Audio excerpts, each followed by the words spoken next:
प्रदेश जिसको लेकर हमेशा से एक बात प्रचलन में रही है कि जहां दूध दही का खाना, ऐसा मेरा हरियाणा। जो हरियाणा प्रदेश पूरे विश्व में विख्यात था, प्रसिद्ध था अपने संस्कारों को लेकर, अपनी संस्कृति को लेकर, अपने हरियाली को लेकर, अपने खेल और खिलाड़ियों को लेकर, तो साथ ही अपने मजबूत डीएनए को लेकर। लेकिन आज वही हरियाणा कुख्यात हो चुका है। आज वही हरियाणा लूट, चोरी, डकैती, हत्या, मारपीट, मर्डर, इसके साथ साथ फ्रॉड, धोखाधड़ी, ठगी और हनी ट्रैप, बलात्कार जैसे मामलों को लेकर, अपराधों को लेकर, क्राइम को लेकर प्रसिद्ध हो चुका है, कुख्यात हो चुका है। इसके पीछे की वजह क्या है वो आपको विस्तार से बताएंगे और आपको एक और खास जानकारी आज देंगे कि हरियाणा प्रदेश का एक जिला जिसमें पिछले 40 दिन में 16 मर्डर किए जा चुके हैं, 16 हत्याएं की जा चुकी है। यानी कि हर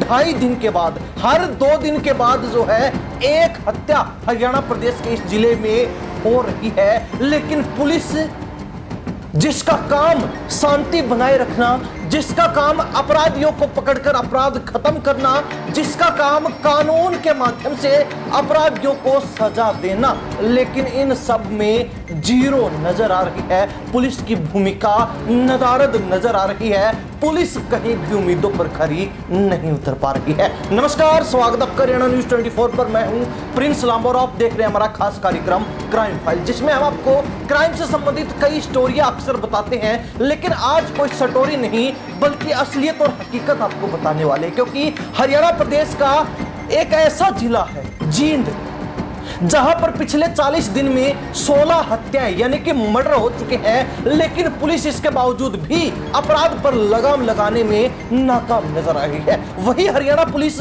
जिसको पिछले दिनों मुख्यमंत्री नायब सैनी ने खुद ये बात कहते हुए खुली छूट दी थी कि अक्सर नेता और सरकार पुलिस के हाथ बांध कर रखते हैं, लेकिन सैनी सरकार, लेकिन भाजपा की हरियाणा प्रदेश की सरकार पुलिस को फ्री हैंड कर रही है, पुलिस के हाथ खोल रही है। जो पुलिस को सही लगे वो करे, लेकिन हरियाणा प्रदेश में अपराध और अपराधी देखने पर भी नहीं मिलने चाहिए। लेकिन हो इसके विपरीत रहा है। यहां पर ऐसा लग रहा है कि हरियाणा में सरकार ने पुलिस के हाथ नहीं खोले बल्कि अपराधियों के हाथ खोल दिए हैं। अपराधी क्राइम करने से पहले ना सोच रहे, ना कुछ समझ रहे, ना कुछ देख रहे हैं। दनादन गोलियां चलती हैं, दनादन मर्डर हो रहे हैं, दनादन लोग मर रहे हैं, लेकिन इससे किसी को कोई मतलब नहीं है। सब अपनी राजनीतिक रोटियां सेक रहे हैं। और हरियाणा प्रदेश में बिगड़ते माहौल के बीच, बिगड़ते हालात के बीच विपक्षी दल या फिर यूं कहे कि तमाम राजनेता अपनी अपनी राजनीति चमकाने के चक्कर में है,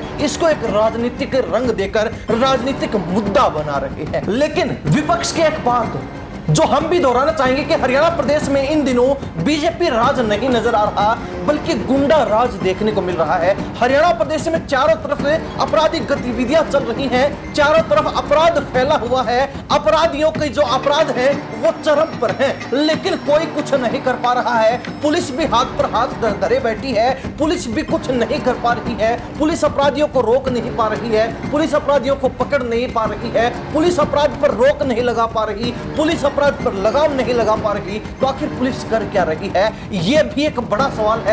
ऐसे में पुलिस की जो कार्यशैली है वो भी शक के घेरे में है, उसके ऊपर भी संदेह पैदा हो रहा है। और साथ ही पुलिस की छवि पर भी, खाकी पर भी सवालिया निशान लग रहे हैं, क्योंकि अगर लोगों के मन में यह संदेह है कि पुलिस कुछ नहीं कर रही, तो ऐसे में पुलिस की जो इज्जत है, पुलिस की जो खाकी है, उसके ऊपर कहीं ना कहीं लोगों को संदेह उत्पन्न हो रहा है कि मिली भगत हो सकती है। खैर, हरियाणा न्यूज 24 और हम इसका कोई भी दावा नहीं करते, ना हम इस बात की पुष्टि करते हैं, लेकिन कहीं ना कहीं संदेह उत्पन्न होना ये दर्शाता है कि हरियाणा पुलिस की कमजोरी जरूर रही है, हरियाणा पुलिस की कहीं ना कहीं कमी जरूर रही है, जिसके चलते अपराध और अपराधी इन दिनों हरियाणा प्रदेश में चरम पर हैं। इनका ही बोलबाला देखने को मिल रहा है। हालांकि इसका ये जीता जागता उदाहरण जींद जिले से लिया जा सकता है, जो हरियाणा प्रदेश का एक जिला जहां पिछले 40 दिन में 16 मर्डर हो चुके हैं। एक अनुमान लगाया जाए तो हर दूसरे दिन के बाद एक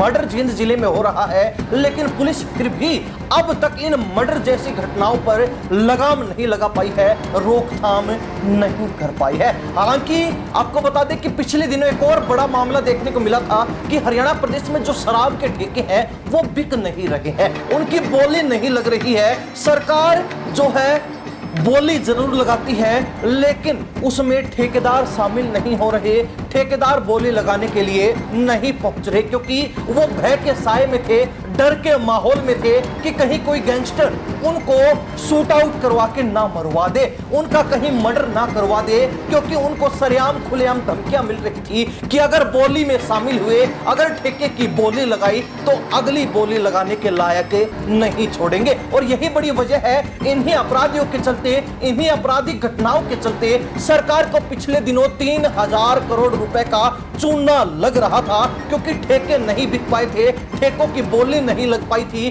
और शराब के ठेके अपने नए मालिक का इंतजार कर रहे थे कि कब नया मालिक आएगा, कब बोली लगेगी, कब हम बिकेंगे।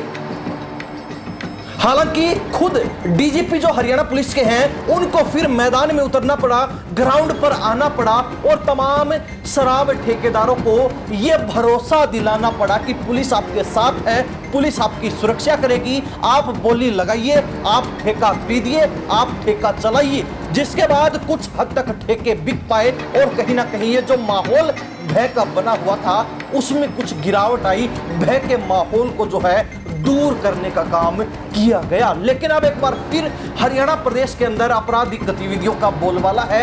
हरियाणा प्रदेश में जींद जिला ही नहीं बल्कि इसके अलावा यमुनानगर और कैथल जैसे कई और भी जिले हैं जहां पर अपराध बिल्कुल चरम पर है। अपराधी आए दिन कोई ना कोई बड़ी घटना को अंजाम देते हैं, बड़े अपराध को अंजाम देते हैं और पुलिस सिर्फ मूक दर्शक बनी रहती है। हालांकि अब बड़ा सवाल यह भी उठता है कि इन अपराधियों को पुलिस का या फिर सरकार का कोई भय क्यों नहीं है, क्योंकि एक तरफ मुख्यमंत्री नायब सैनी हैं जिन्होंने शपथ ग्रहण करने के बाद ही पहली कैबिनेट बैठक के बाद प्रेस कॉन्फ्रेंस में खुलकर यह बात कह दी थी कि अपराधी हरियाणा छोड़ दें वरना उनको जेल में सड़ना पड़ेगा, उनको जो है अंजाम भुगतना होगा। लेकिन आज जो है अंजाम भुगतते हुए हरियाणा सरकार और पुलिस महकमा नजर आ रहा है। अपराधी खुले घूम रहे हैं, अपराधी डंके की चोट पर अपराध कर रहे हैं, अपराधी हर रोज आए दिन बड़ी घटना को अंजाम देते हैं, जिससे यह अनुमान लगाया जा सकता है, अंदाजा लगाया जा सकता है कि जिस तरीके की घटनाएं आए दिन और हर रोज देखने को मिलती हैं, कहीं गोलीबारी हो रही है, कहीं पर हत्याएं हो रही हैं, कहीं पर बलात्कार हो रहा है, कहीं पर लूट चोरी डकैती और कहीं पर फ्रॉड ठगी और हनी ट्रैप जैसे मामले सामने आ रहे हैं, तो अपराधियों के मन में पुलिस का, हरियाणा सरकार का बिल्कुल भी भय नहीं है। अपराधी बिल्कुल बेखौफ होकर पुलिस का भय मन से निकालकर, सरकार का भय मन से निकालकर और सरेआम खुलेआम फ्री हैंड होकर, निश्चिंत होकर अपराध कर रहे हैं। और यही बड़ी बात है, यही वो बड़ा पॉइंट है, यही मुख्य बिंदु है जो पुलिस को और सरकार को कटघरे में खड़ा करने का काम कर रहा है। और आज के दिन हरियाणा प्रदेश का हर व्यक्ति ये सवाल पूछना चाहता है, इस सवाल का जवाब सरकार से और पुलिस महकमे से चाहता है कि वो कर क्या रहे हैं। अपराध पर रोक लगाने में, अपराध की लगाम कसने में और अपराधियों की नकेल कसने के लिए अब तक हरियाणा सरकार ने और पुलिस महकमे ने क्या कदम उठाए हैं, कैसे जो है हरियाणा सरकार और पुलिस महकमा मिलकर अपराधियों को पकड़ने की योजना बना रहे हैं, अपराध पर लगाम लगाने की योजना बना रहे हैं। खैर इसका जवाब ना पुलिस महकमे के पास है और ना ही हरियाणा सरकार के पास है, क्योंकि हरियाणा सरकार तो अपना पल्ला पुलिस को फ्री हैंड बोलकर झाड़ चुकी है पहले ही, और पुलिस जो है सरकार के पल्ला झाड़ने के बाद घिरी हुई है सवालों से भी और अपराधियों से भी। अब पुलिस किससे निपटे, किसको देखे, किसको छोड़े, ये पुलिस के भी खुद समझ नहीं आ रहा है। हरियाणा प्रदेश की जनता हरियाणा के तो इन हालातों को लेकर क्या राय रखती है? हरियाणा प्रदेश का एक जिला जींद जिसमें पिछले 40 दिन में 16 मर्डर हो चुके हैं, हर दूसरे दिन एक मर्डर होता है, तो ये जो हालात बने हुए हैं इसको लेकर आपकी क्या प्रतिक्रिया है? कमेंट के माध्यम से जरूर लिख दीजिए। इन्हीं सब बातों के साथ मैं प्रिंस लांबा, हरियाणा न्यूज़ 24। नमस्कार, जय हिंद।